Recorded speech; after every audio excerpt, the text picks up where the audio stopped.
أسفل والوسط فجيم الشين يا والضاد من حافته إذ واليا.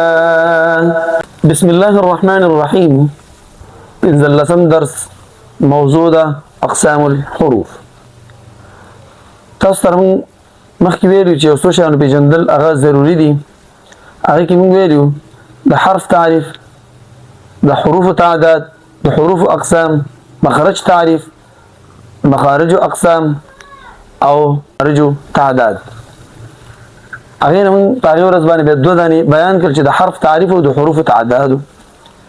نن راځو اقسام الحروف. حروف په څو قسمه دي؟ اولا د دې حروفو نه مراد الف نه پورې ټول حروف دا په دوه قسمه دي. یو ته ویل شي حروف اصلي او بل ته ویل شي حروف فرعي. اوس راځي حروف اصلي څه ته وایي، حروف فرعي څه ته وایي. حروف اصلي هغه ته وایي چې د خپل اصل مخرج نه ادا کیږي. څه مطلب؟ یعنی مستقل بالذات وي او داسې حروف نه وي. خپل اصل مخرج ولري، مستقل بالذات وي نو داسې حروف بس وي نه وي. ان شاء الله د دې نور بیان هم راځي. اوس سوال دا دی چې دا حروف اصلیه وته حروف اصلي ولې وایي؟ حروف اصلي وته حروف اصلي ولې وایي؟ جواب: ځکه چې د دې لپاره خپل ذاتي او خالص اواز مقرر دی. دا حروف چې موږ کله ادا کوو نو د دې خپل یو اواز موجود وي، خپل یو خالص او ذاتي اواز لري. نو د دغې وجې نه دې ته اصلي وایي چې خپل اصل مخرج نه ادا کېږي او خپل اصل اواز لري، اواز خالص ذاتي اواز ورله مقرر دی. نو دې وجې نه دې ته څه وایي؟ حروف اصلي وایي. بیا موږ په دې کې یو حرف هم داسې نشته چې دویم حرف سره اواز ګډ وځي. نو چې د دې داسې یو حرف بل نشته په دې الف نه یا پورې په دې نهو حروفو کې چې د یو بل حرف سره اواز ګډوډ وي. د دقت وجې نه دې ته موږ څه وایو؟ حروف اصلي وایو. دا د حروف اصلي و بیانو. دویم د حروف فرعي.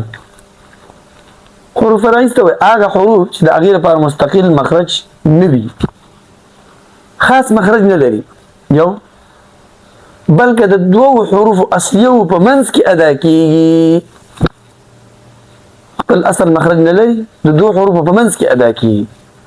یعنی لږه حصه اواز پکې د یو حرف وي او لږه حصه اواز پکې د بل حرف وي. مطلب د دوو حروفو منځ کې ادا کېږي. لږه حصه اواز د یو حرف دی، لږه حصه اواز د بل حرف دی. صحیح شو؟ د دې وجې نه دې ته فرعي هم وایي. فرع څه ته وایي؟ څانګه ده. یعنی دا د حروف اصلیو څانګه ده. حروف اصلي خو نه دي، د هغې څانګه ده. صحیح ده؟ د هغې نه جوړېږي. دوه حروف اصلیو په منځ کې ادا کېږي.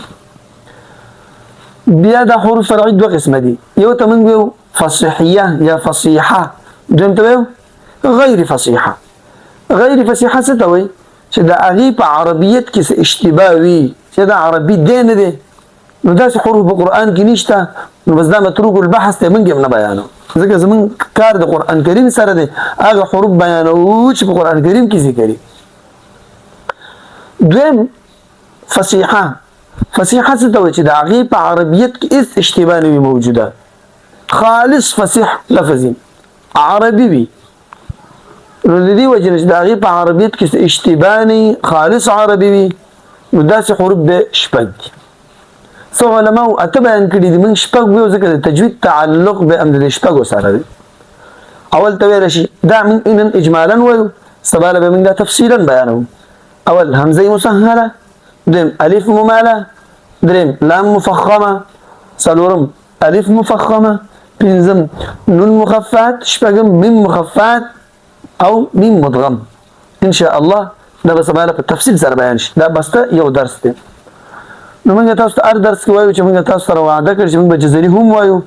نو نن بل شعر یاد کړئ: اسفل والوسط فجيم الشين يا والضاد من حافته إذ وليا. اسفل والوسط فجيم الشين يا والضاد من حافته إذ وليا.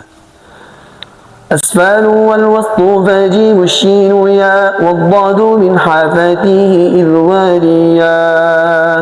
د بلې ویډیو پورې مو په الله رب العالمین سپارم.